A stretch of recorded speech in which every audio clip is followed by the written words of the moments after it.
Assalamualaikum warahmatullahi wabarakatuh. Alhamdulillahirabbil alamin.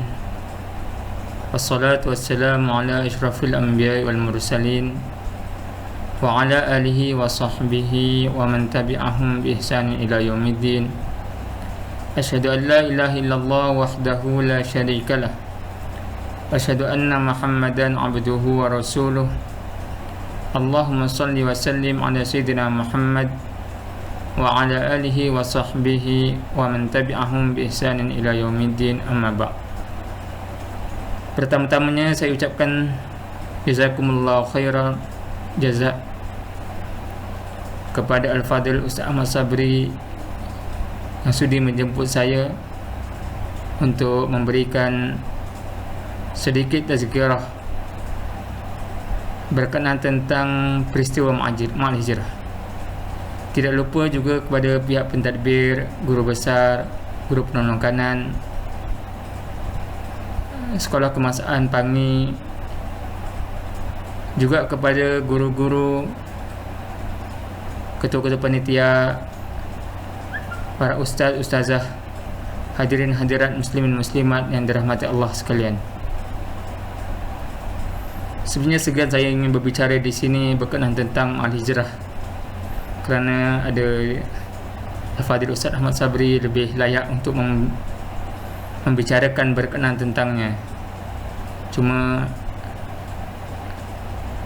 atas dasar fadzakir fa inna dzikra tanfa'ul mu'minin, firman Allah Subhanahu wa taala, fadzakir, maka berilah peringatan, fa inna dzikra, sungguhnya peringatan itu, tanfa'ul mu'minin, amat-amatlah bermanfaat untuk mereka-mereka yang beriman kepada Allah Subhanahu wa taala. Maka saya menyahut ajakan lah yang kita katakan yang dijemput oleh Al-Fadhil Ustaz Ahmad Sabri untuk memberikan sedikit sebanyak perkongsian tazkirah berkenaan tentang peristiwa Ma'al Hijrah ini. Saban hari kita mendengar tentang Ma'al Hijrah, kita sudah mengetahui kan, ada lagu pun, Ma'al Hijrah menyingkap sejarah, kisah perpindahan Nabi Muhammad dari kota Mekah menuju ke kota Madinah untuk menyelamatkan Islam dari ditindas. Siap ada lagu lagi berkenaan tentang Ma'al Hijrah. Apa maksud Ma'al Hijrah? Ma'a maknanya bersama, hijrah iaitu berpindah dari satu tempat ke satu tempat yang lain. Adapun hijrah dalam erti kata di zaman Rasulullah sallallahu alaihi wasallam lebih dimaksudkan kepada berpindahnya Rasulullah dan para sahabat daripada kota Mekah ke kota Madinah. Kerana apa? Kerana pada zaman tersebut perintah Allah diwajibkan kepada semua kaum muslimin yang berada di Makkah untuk berpindah ke bumi Madinah. Sesiapa yang tidak berhijrah ke bumi Madinah, maka ia tidak dianggap sebagai hijrah. Bahkan ia telah menderhaka kepada Allah Subhanahu wa ta'ala. Hijrah pada zaman tersebut dianggap wajib, bahkan diwajibkan ke atas seluruh umat Islam ketika itu untuk berhijrah ke kota Madinah. Kalau kita lihat sebelum Nabi SAW berhijrah ke kota Madinah, Nabi SAW telah memberikan keizinan kepada para sahabatnya untuk berhijrah ke kota-kota yang lain. Kalau kita soroti kisah perjalanan kisah sirah Nabawiyah, kita lihat bagaimana Nabi sallallahu alaihi wasallam memberikan keizinan untuk para sahabat berhijrah daripada kota Makkah ke kota Habasyah. Sekarang dipanggil Ethiopia, iaitu sebuah kota yang terletak merentasi lautan Merah untuk sampai ke kota Habasyah. Dalam masa yang sama, Nabi SAW tetap teguh dalam menyampaikan dakwah baginda Nabi SAW di kota Makkah. Bukan sekejap tuan-tuan, selama 13 tahun Nabi SAW pernah meminta perlindungan di Taif dengan mengharap bahawasanya penduduk Taif menerima Islam. Tetapi kita semua sudah sedia maklum bagaimana penduduk Taif bukan sekadar menjemput Nabi dengan cara yang kasar, tetapi juga sanggup melemparkan batu-batu yang diupah dengan kacang-kacang hantu. Kalau zaman sekarang ni macam mak rempit lah kita katakan. Mereka upah mak rempit, mereka upah budak-budak nakal untuk menghalang dakwah Nabi sallallahu alaihi wasallam di bumi Taif. Hingga kan Nabi sallallahu alaihi wasallam berdoa kepada Allah Subhanahu wa taala dengan doa baginda Nabi sallallahu alaihi wasallam yang sangat-sangat masyhur. Hingga kan di sana malaikat telah datang kepada Nabi sallallahu alaihi wasallam dan bertanya kepada Nabi SAW, apa yang kamu kehendaki? Jikalau kamu kehendaki untuk aku ini menggerakkan gunung antara dua gunung ini supaya mereka semua ni mati dihempap oleh gunung, maka aku akan laksanakan. Tetapi apa jawab Nabi SAW? Jangan. Mudah-mudahan selepas dinodasi mereka akan ada yang beriman kepada Allah Subhanahu wa ta'ala. Kemudian Nabi SAW hampir-hampir tidak boleh masuk ke Mekah, hinggalah dapat suaka politik daripada seorang yang sangat berpengaruh di Mekah, yang menyebabkan baginda Nabi SAW dapat masuk ke Makkah. Tetapi apapun, dakwah Nabi SAW tidak dipanggil sebagai hijrah, kecuali bila mana Nabi SAW diberi tekanan yang sangat dahsyat, hingga kan Allah SWT memberitakan kepada Nabi SAW untuk berhijrah ke bumi Madinah. Sebelum itu Nabi SAW telah utuskan Mus'ab bin Umair, rakan-rakannya, untuk mengajarkan mereka tentang agama Islam. Hingga kan penduduk Madinah daripada mereka yang kafir kepada Allah SWT, mereka tertarik dengan ajaran Islam dan akhirnya mereka memeluk Islam. Jadi peristiwa hijrah Nabi sallallahu alaihi wasallam ini, kalau kita soroti, kalau kita lihat, ia satu perjalanan yang sangat-sangat, bukan satu masa yang kita katakan masa yang gembira, tapi masa yang sangat-sangat getir. Buktinya semua sudah maklum macam mana satu kota Mekah telah diberikan ganjaran sebanyak 100 ekor unta bagi sesiapa yang dapat menangkap Nabi SAW hidup-hidup. 100 ekor unta, satu jumlah yang sangat-sangat besar. Tak percaya tuan-tuan, cuba kira satu ekor unta kalau zaman sekarang lebih kurang 5,000 ke 7,000 kali dengan 100, Berapa jawapannya? 700.000 atau 500.000, anggaran macam tu lah, lebih kurang. Harga yang diberikan untuk menangkap Nabi sallallahu alaihi wasallam, tetapi dengan izin Allah SWT, Nabi sallallahu alaihi wasallam berjaya masuk ke bumi Madinah.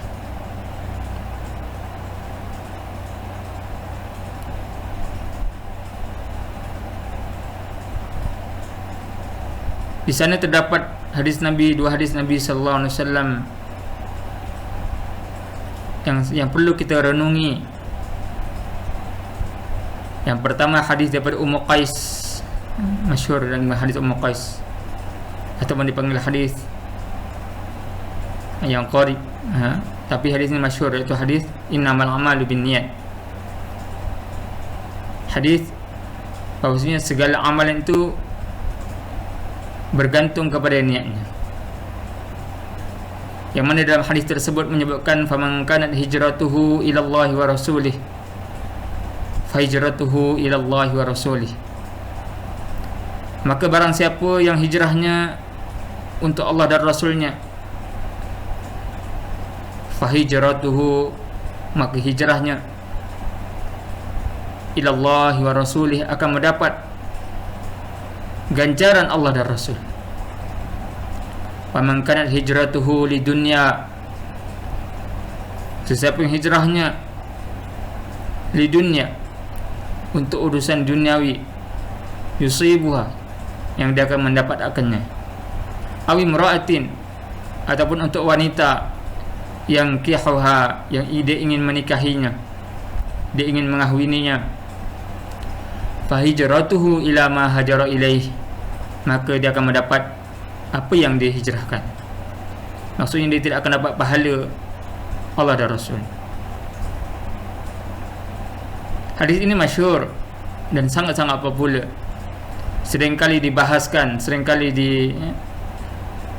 dinyatakan dalam ceramah-ceramah agama ataupun kuliah-kuliah agama berkenaan kepentingan niat dan bagaimana niat boleh membezakan pahala seseorang, walaupun tujuan dan matlamatnya nampak sama dan serupa.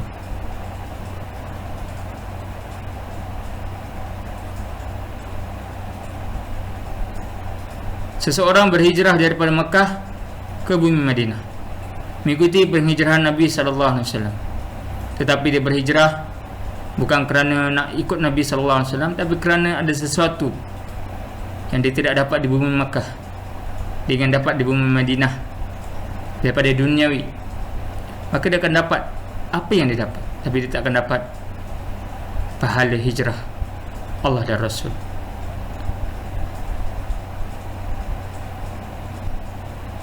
Seseorang yang nak menikahi seorang wanita daripada Madinah, contoh misalnya,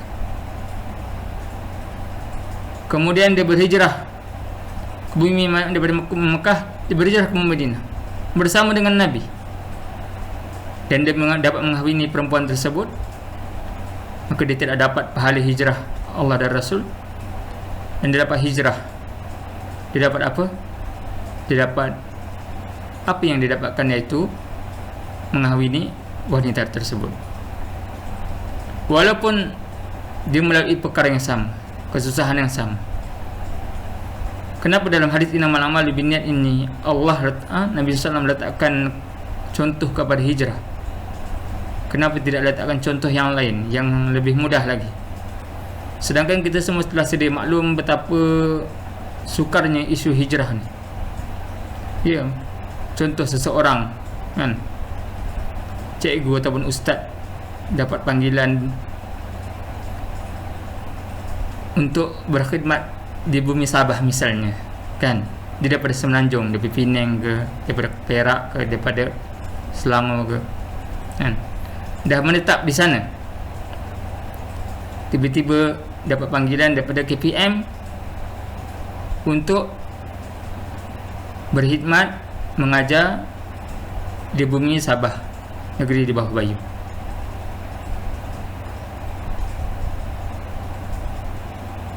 Jikalau niat dia hanya sekadar dunia, iaitu nak dapatkan gaji yang lebih besar lagi di sana. Kalau dekat Semenanjung tak dapat gaji besar macam tu, tanpa dia ada niat untuk nak mengembangkan agama Islam, berdakwah, memberikan ilmu-ilmu yang dia ada kepada para penduduk yang komuniti yang berada di Sabah, contoh misalnya, maka dia dapat apa yang dia dapatkan, iaitu berhijrah. Kesusahan yang sama mencari rumah, mencari kenderaan, sewa kenderaan dan seumpamanya, kan? Sama, tetapi pahala yang didapatkan hanyalah tidak mendapat apa-apa kecuali urusan duniawi. Tetapi kalau dia niat untuk nak mendakwahkan, untuk nak mengajar agama, mendidik umat di kawasan pedalaman misalnya, maka dia bukan sekadar mendapatkan apa yang didapatkan, iaitu gaji dan seumpamanya, tetapi dia dapat juga dengan pahala hijrah Allah dan Rasul. Kesusahan yang sama, tetapi pahala yang berlipat kali ganda. Sebenarnya saya bercakap ni lebih pada muhasabah diri sendiri. Saya pun antara yang dipanggil untuk berkhidmat ke bumi Sabah, yang mana kami ni antara yang berhijrah. Jadi kalau bukanlah semata-mata untuk menuding jari kepada orang lain, tetapi lebih pada muhasabah diri, supaya dapatkan pahala hijrah Allah dan Rasul itu sendiri. Mudah-mudahan lah kan, dengan niat itu Allah berkati, yang mana Allah berikan pahala hijrah Allah dan Rasul, satu pahala yang sangat-sangat besar di sisi Allah Subhanahu wa ta'ala.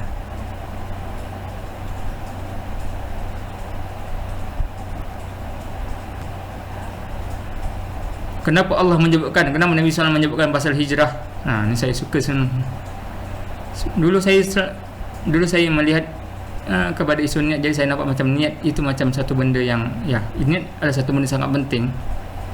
Tapi bila mana saya melihat bagaimana Rasulullah SAW menggunakan contoh hijrah dalam hadis Nabi itu, innamal a'malu binniyat, itu dalam hadis innamal a'malu binniyat, iaitu segala amalan itu berpunca daripada niat, dan Nabi SAW menggunakan konteks hijrah. Jadi saya tertanya-tanya kenapa Rasulullah SAW menggunakan konteks hijrah. Tapi bila mana kita soroti, sebenarnya hijrah merupakan pengorbanan sangat-sangat besar. Bukan mudah sebenarnya untuk nak berpisah dengan anak isteri, berpisah dengan kaum keluarga, berpisah dengan orang yang tersayang, lagi-lagi yang PJJ, kan? Yang tak PJJ pun bukan senang nak berpisah dengan mak, contoh mak mertua ke, kan, yang berada di Semenanjung. Bukan satu benda yang sangat-sangat mudah. Ia satu benda yang sukar, yang berat hati. Kalau tidak, mengapa begitu ramai cikgu-cikgu yang Semenanjung yang dapat tawaran Sabah Sarawak sanggup menolak, kan? Sebab apa? Sebab benda itu bukan satu benda yang mudah. Ia satu benda yang sangat-sangat sukar, melibatkan hati dan perasaan. Bukan sekadar hati, perasaan terpaksa dikorbankan, fizikal pun korban, kepenatan, kan? Duit wang ringgit bukan sikit yang terpaksa dipertaruhkan bila mana ingin berhijrah ini. Dan Nabi SAW bukan mudah untuk berhijrah. Nabi SAW bagi tahu sendiri, kota Makkah ni antara kota yang sangat-sangat dicintai oleh Nabi SAW. Kalaulah bukan kerana hijrah, nescaya dia tidak akan pergi ke Madinah. Maksudnya tidak mungkin Bayangkan Nabi SAW duduk di kota suci Makkah, tempat yang ada Baitullah yang sangat-sangat agung. Tiba-tiba Nabi SAW terpaksa dihijrahkan, diminta berpindah ke Yathrib, bumi Madinah, yang tak tahu apa yang berlaku di sana. Adakah dakwahnya diterima? Adakah makin okey? Adakah macam mana keadaannya? Terpaksa bawa anak isteri yang seumpamanya, tinggalkan kampung halaman yang tercinta, tinggalkan sanak saudari tercinta, tinggalkan segala-gala. Kalau kita sekarang, alhamdulillah, kan, macam saya, macam kawan-kawan saya yang lain, macam macam guru-guru yang dapat semenanjung ni kan, kita berhijrah, alhamdulillah, kita boleh maksudnya kita taklah macam mana Nabi SAW. Mana boleh hijrah macam kita, sewa satu kereta, satu lori kan, bawa pergi Mekah, ambil barang-barang daripada rumah semua bawa. Tidak semudah itu. Ambil apa yang perlu sahaja dan berharap kepada ihsan daripada penduduk kota Madinah. Itu pun belum tentu selamat. Upah sebanyak 100 ekor unta dibuat oleh para kufar Quraisy untuk dapat tangkap Nabi SAW, supaya Nabi SAW dapat dibunuh sebelum Nabi SAW sampai ke bumi Madinah. Bukan satu cabaran yang lekeh-lekeh kita tak pernah lagi kan. KPM kata kalau kamu tak sampai ke bumi Sabah ni sekian-sekian, kamu akan dibunuh. Tak ada. Kira cuma paling kurang pun kamu tak dapat lah kan. Maksudnya tak dikira, maksudnya kira menolak lah. Kira menolak itu sajalah. Tak ada apa-apa kecacatan fizikal ataupun mental pun yang akan berlaku kan. Itu pun kita rasa Allah susahnya, sukarnya, peritnya, sakitnya kan. Bila mana nak berhijrah, bila mana nak berpindah daripada kampung halaman yang tercinta, bandar yang tercinta, kediaman yang selesa di sana kan, anak isteri seumpamanya, untuk sampai ke bumi Sabah, yang mana tidak ada penentangan, tidak ada kena bunuh ke ataupun cabaran ugutan, pembunuhan dan seumpamanya. Allahu Akbar, Allahu Akbar, Allahu Akbar. Betapa hebatnya ujian Nabi sallallahu alaihi wasallam. Setelah Nabi sallallahu beritahu, "Man kanat hijratuhu ila Allah wa rasulih, fajratu ila Allah wa rasulih." Siapa yang hijrahnya untuk Allah dan Rasul, dia kenapa hijrah Allah dan Rasul. Itu Nabi sallallahu tegur lagi kepada orang yang mana kalau dia niat hijrah dia untuk dapatkan harta benda duniawi, dia kena dapat apa yang dia dapatkan. Bahkan di sana terdapat hadis Nabi sallallahu yang lain, Nabi sallallahu menyebutkan la hijrata ba'dal fath. Tidak ada hijrah selepas fath, pembukaan kota Makkah. Maksudnya hijrah daripada kota Makkah ke kota Madinah sudah tidak berlaku lagi, tidak dapat pahala lagi bila mana berlakunya pembukaan kota Makkah. Itu yang dimaksudkan dalam hadis tersebut. Di sana terdapat hadis Nabi sallallahu yang lain, yang Nabi sallallahu beritahu, la tanqadul hijrah hatta tanqadul taubah wa la tanqadul taubah hatta tatlu'a asy-syamsu min maghribiha, atau kama qala alaihi wassalatu wassalam. Yang mana Nabi sallallahu menyebutkan la tanqati', tidak akan terputusnya hijrah, hatta tanqati'un taubah, hingga terputusnya taubat, pintu taubat. Wala tanqati'ut taubah, dan tidak akan terputusnya pintu taubat, hatta tatlu'a asy-syamsu min maghribiha, hinggalah terbitnya matahari daripada arah barat. Hadis riwayat daripada Imam Ahmad dengan sanad yang sahih. Jadi kalau tengok kepada hadis ini maksudnya hijrah yang umum. Maksudnya hijrah daripada negara kafir kepada negara Islam. Kan? Negara kafir, contoh daripada Singapura, kepada negara Islam, kepada negara Malaysia, kan? Maka pahala hijrah itu tetap akan dapat. Pahala hijrah itu tetap akan dapat hingga bila mana? Hingga bila terbitnya hingga bila tertutupnya pintu taubat. Pintu taubat bila tertutup, pintu taubat tertutup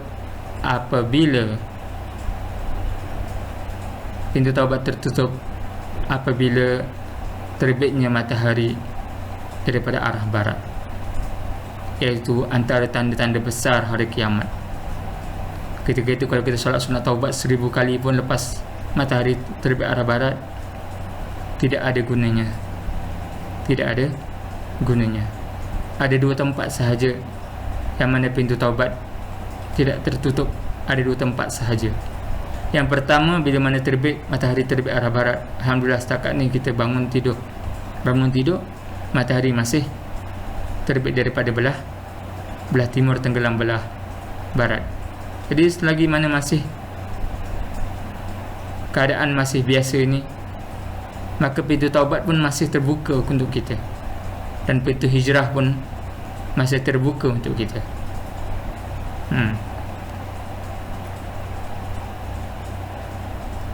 Tetapi bila mana matahari dah terbit arah barat, tidak ada gunanya untuk taubat.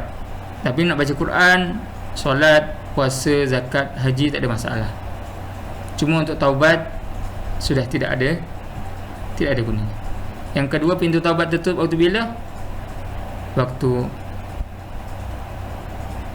ajal dah sampai ke kerongkong ni. Maksudnya bila mana roh sudah sampai ke halqum ini, maka ketika itu tidak ada gunanya taubat, kerana taubat sudah ditutup waktu tersebut.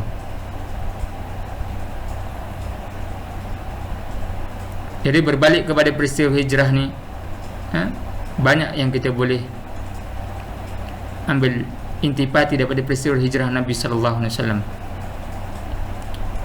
Dan kita pun boleh lihat bagaimana asbab ni hijrah Nabi sallallahu alaihi wasallam. Menunjukkan baginda Nabi SAW daripada satu kelompok yang ditindas menjadi satu negara yang bermaruah, dihormati, disegani oleh lawan dan kawan, kan?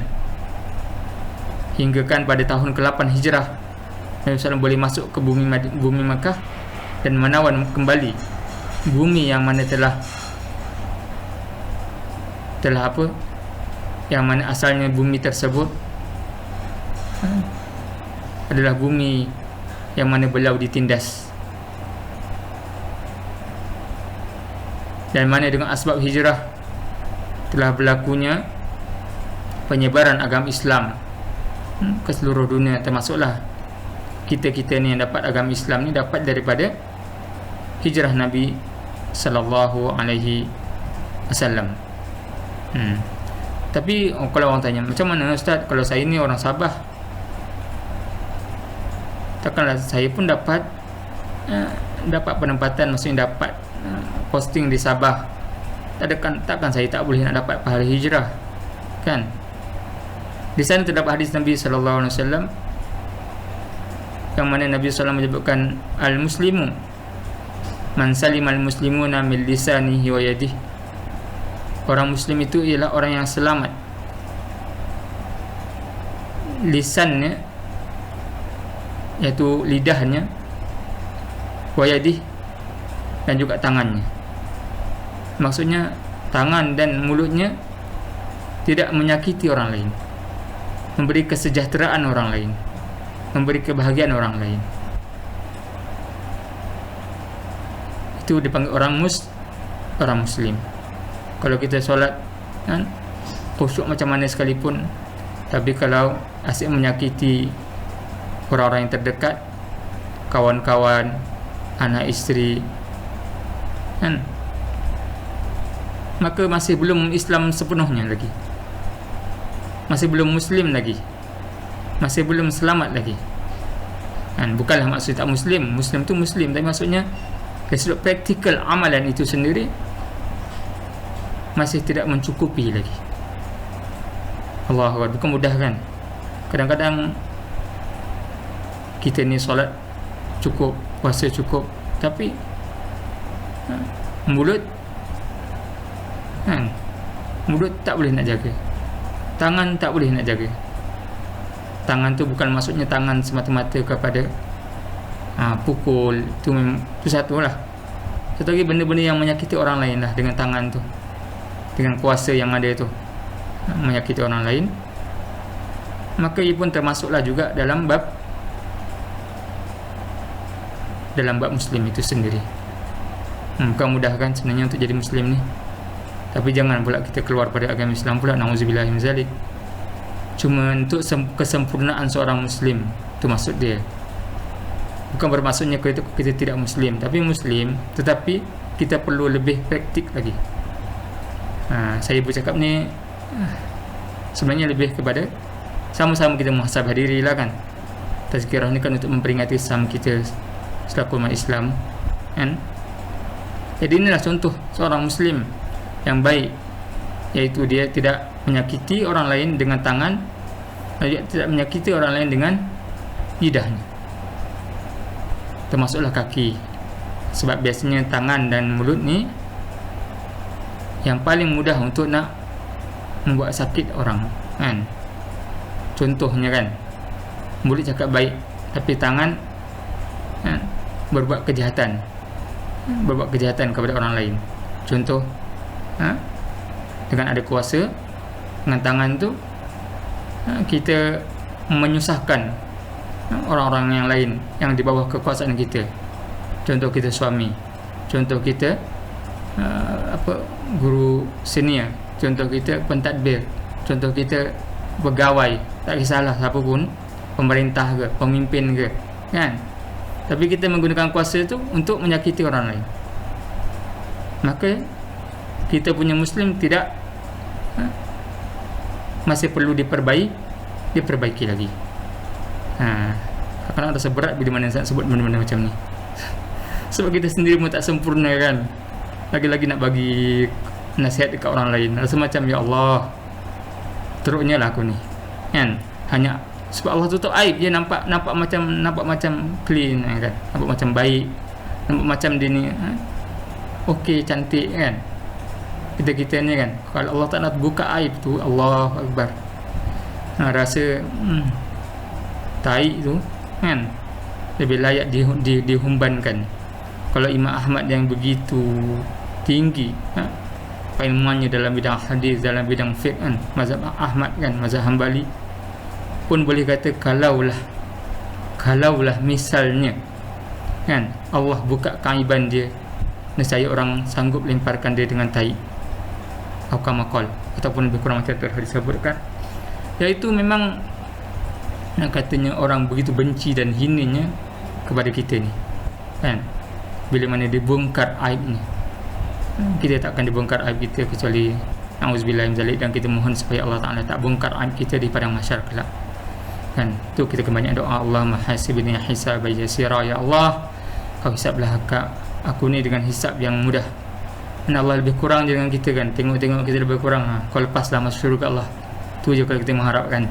Macam polis datang kan, polis kat Roblox tu kan, kita kan sekarang ada SCR kan, Roblox kan, Roblox tu kan, kita datang, dia tengok muka, okey ni nampak orang baik semua ni, okey lepas kan. Kalau dia nak check dan saya silap, ada banyak saman boleh kena kat kita kan. Jadi macam itulah maksudnya dengan doa, dengan hisab yang mudah ni, mana Allah mudahkan kita untuk masuk syurga Allah SWT. Itulah kita harapkan. Kalau nak kira kita punya keaiban kita, Allahu Akbar, tak tahulah macam mana. Okey. Kemudian hadis yang kedua tadi yang sambungan kepada azmul muslimu man salimal muslimuna min lisanihi wa yadihi. Yang kedua wal muhajiru. Ni maksudnya ni saya nak cerita kepada orang yang dia nak dapat pahala hijrah, tapi dia duduk kat tempat yang sama kan. Macam contoh kat Sabah kan, duduk kat Sabah, posting kat Sabah kan. Macam mana dia dapat pahala hijrah kan? Wal muhajiru man hajara ma nahallahu anhu. Orang berhijrah itu, man hajara, sesiapa yang dapat hijrah, dapat apa? Dapat tinggalkan ma nahallahu anhu, apa yang telah dilarang oleh Allah SWT. Bukan sekadar dia buat perintah Allah, tapi dia dapat larang, dia dapat tinggalkan segala larangan Allah. Kadang-kadang buat ni kita perfect kan, bab buat ni kita boleh, tapi bab nak tinggalkan larangan Allah, benda tu paling berat sekali, kan?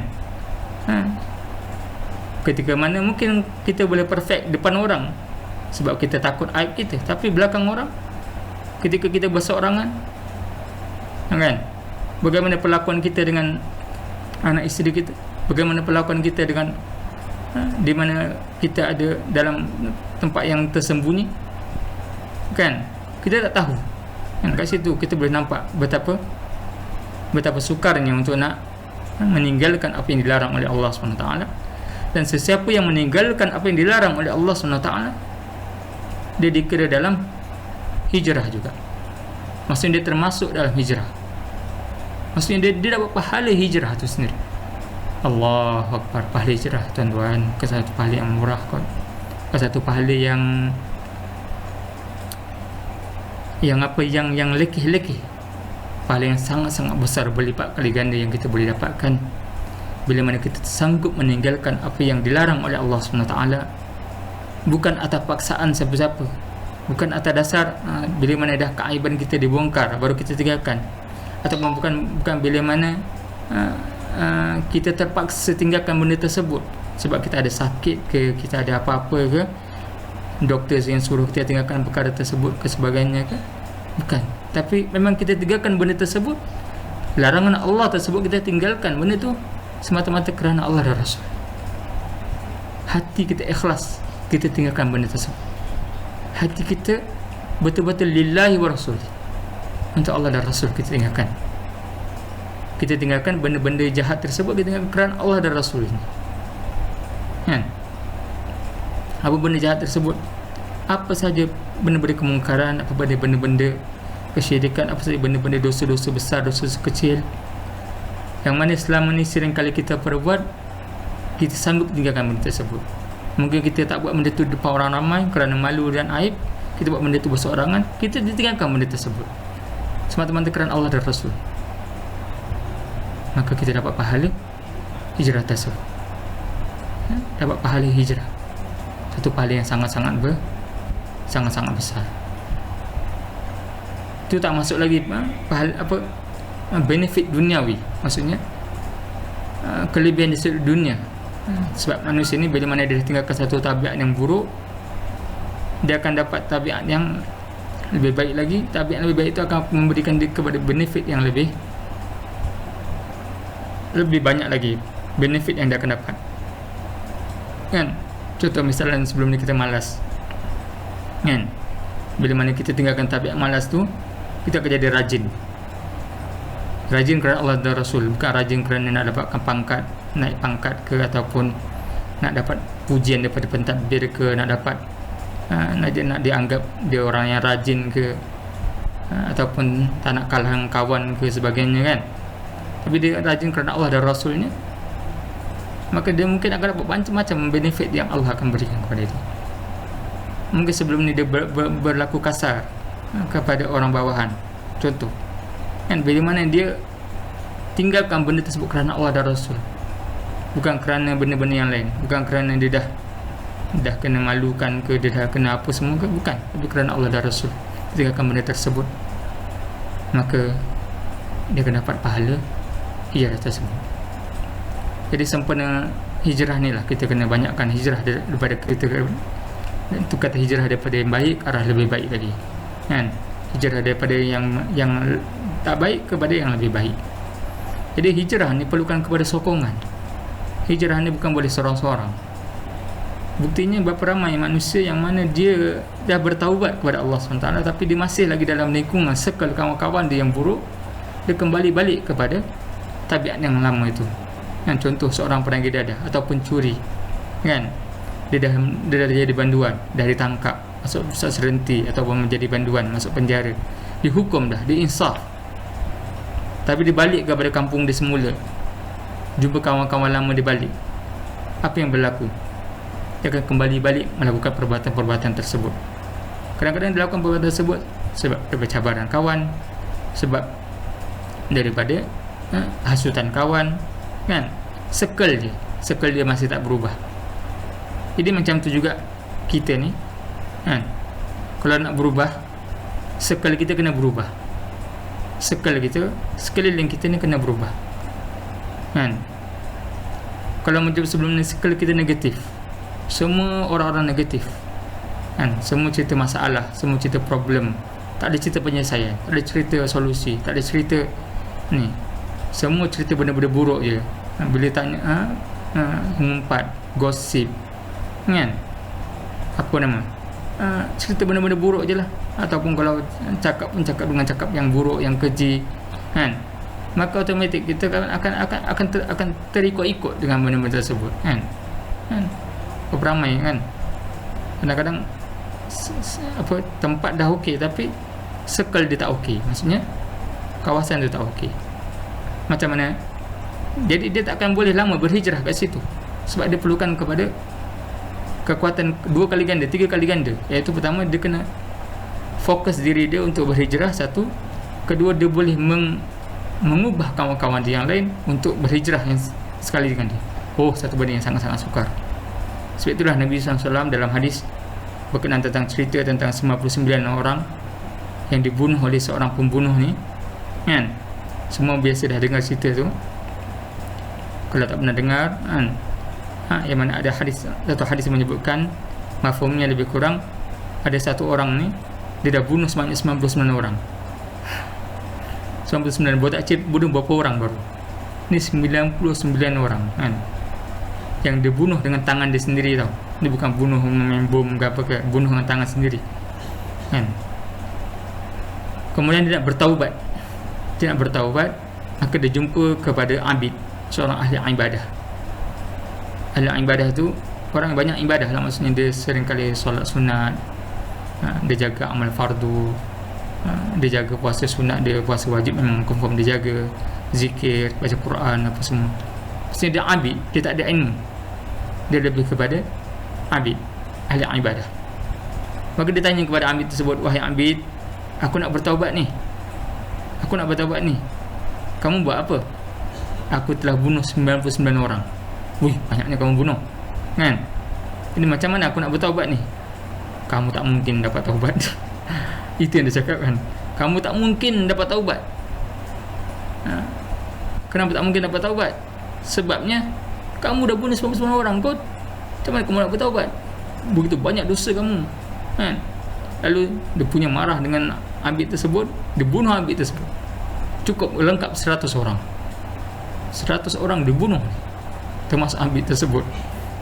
Sepatutnya abid tu kena tahulah yang datang kat dia pembunuh, kan? Saya silap tu kena bunuh. Lalas bila mana dia buat pembunuh tu marah, pembunuh tu bunuh dia. Bukan dia pukul dia bunuh terus orang tu. Kemudian si pembunuh tu masih ada lagi perasaan nak bertaubat. Walaupun dia dah bunuh 100 orang, tapi masih ada perasaan nak bertaubat, nak jadi baik, kan?